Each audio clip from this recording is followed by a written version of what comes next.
In the tranquil town of Salida, Colorado, an eerie mystery unfolded that continues to pervade the collective consciousness of its citizens.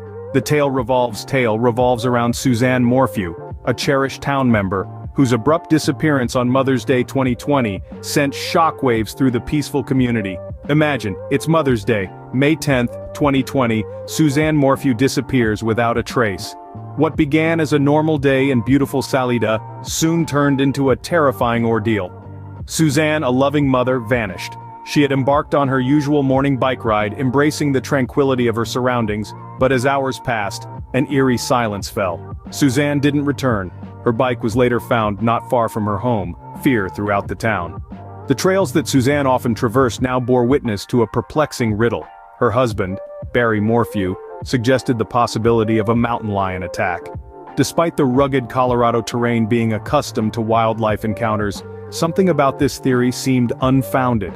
The bike was intact, signs of an attack were missing, and most importantly, Suzanne was still gone. As each day turned into weeks, anxiety grew. The hope of finding Suzanne alive was fading. The authorities had to shift their approach, and the case took a dark twist. The search for Suzanne Morphew entered a sinister phase. The aim was no longer just finding a missing person but hunting down a suspect in a supposed murder. The case swiftly evolved from a missing persons investigation to a presumed murder inquiry. Not a single trace of Suzanne was found. In the end, the case remains open, a haunting narrative etched into the heart of Salida, Colorado. It's a chilling reminder of how a serene mountain town can be jolted by a sudden and unexplained disappearance. The search for Suzanne Morphew, the missing person, had now transformed into a manhunt for the suspect of a presumed murder. Not of Suzanne was discovered, and the case swiftly evolved from a missing persons investigation to a presumed murder inquiry. At the heart of this mystery was Barry Morphew, Suzanne's husband. A native of Colorado, Barry was an imposing figure with a dominance that often seemed intimidating. Suzanne and Barry's relationship was far from harmonious. Text messages Suzanne sent prior to her disappearance showcased her animosity towards him, suggesting their marriage was fraught with conflict.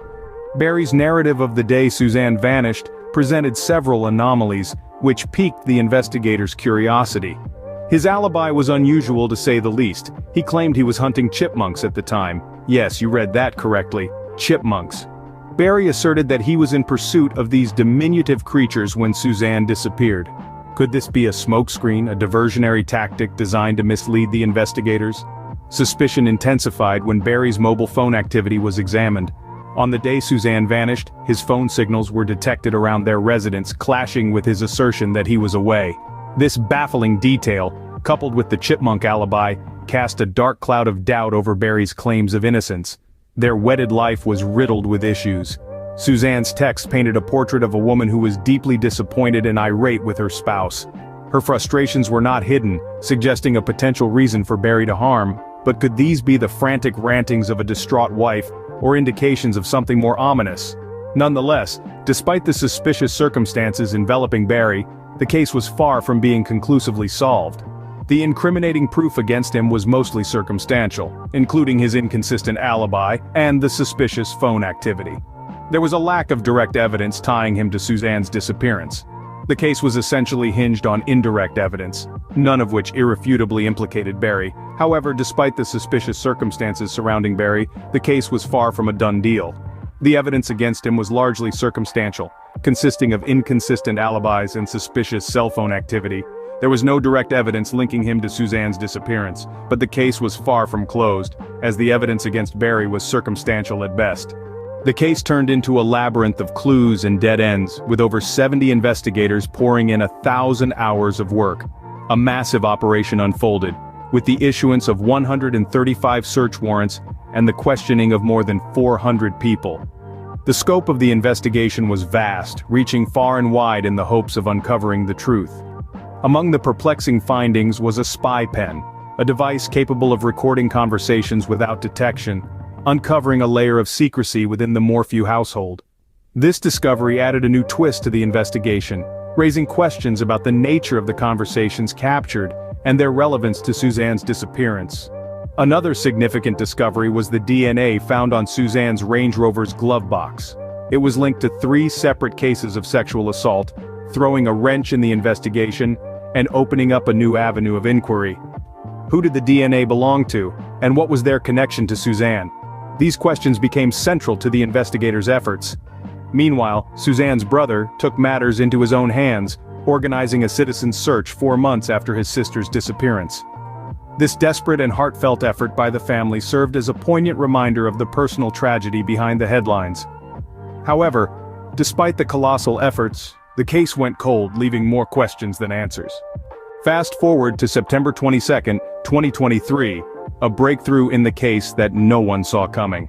As the Colorado sun began to cast long shadows over the rugged landscape of Saguache County, investigators conducting an unrelated investigation stumbled upon something startling. There, in the quiet town of Moffat, they discovered the remains of Suzanne Morphew. This unexpected find breathed new life into the cold case, a case that had, for 3 long years, seen more questions than answers. As the news of the discovery spread, a sense of somber anticipation hung in the air. Could this finally be the key to solving the mystery of Suzanne's disappearance?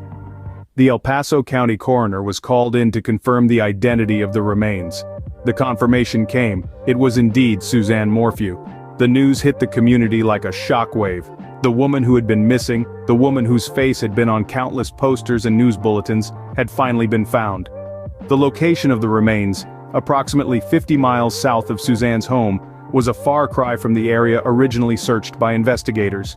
This new information had the potential to completely upend previously held theories and assumptions about the case. The discovery of Suzanne's remains was not just a breakthrough, it was a game changer. But the discovery, as significant as it was, also brought with it a wave of profound sadness. Suzanne Morphew, the vibrant mother of 2 whose sudden disappearance had sparked a nationwide search, would not be returning home. The hope of finding her alive, held onto by so many for so long, was finally extinguished. Yet, in the midst of this sadness, there was a newfound determination. Suzanne may not have been found alive, but the quest for justice was far from over. With new evidence at their disposal, investigators were ready to delve back into the case with renewed vigor. With Suzanne finally found, the pursuit of justice was reignited. Even with the discovery of Suzanne's remains, the case is far from closed. A chilling statement, yet it perfectly encapsulates the enigma that surrounds the heartbreaking case of Suzanne Morphew. Despite the discovery of her remains 3 years after her disappearance, there have been no arrests. The initial suspect, her husband Barry Morphew, had been under the microscope of the law enforcement community. Yet, the charges against him were dismissed, leaving a trail of questions in their wake. The dismissal came just 9 days before his trial was set to begin, with the prosecution citing the need for further investigation. This move was shocking to say the least.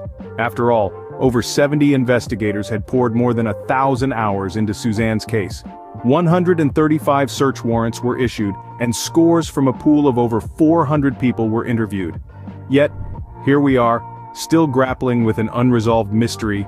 It's clear that the case isn't as straightforward as it initially seemed. The alleged chipmunk alibi, the spy pen, the mystery DNA, all these elements form a complex mosaic that requires careful probing. The defense's argument that there was no physical evidence connecting Barry to the alleged crime only adds another layer of complexity.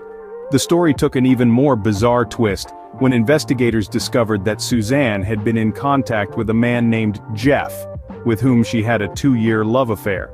But Jeff was eventually cleared as a suspect, leaving us back at square one.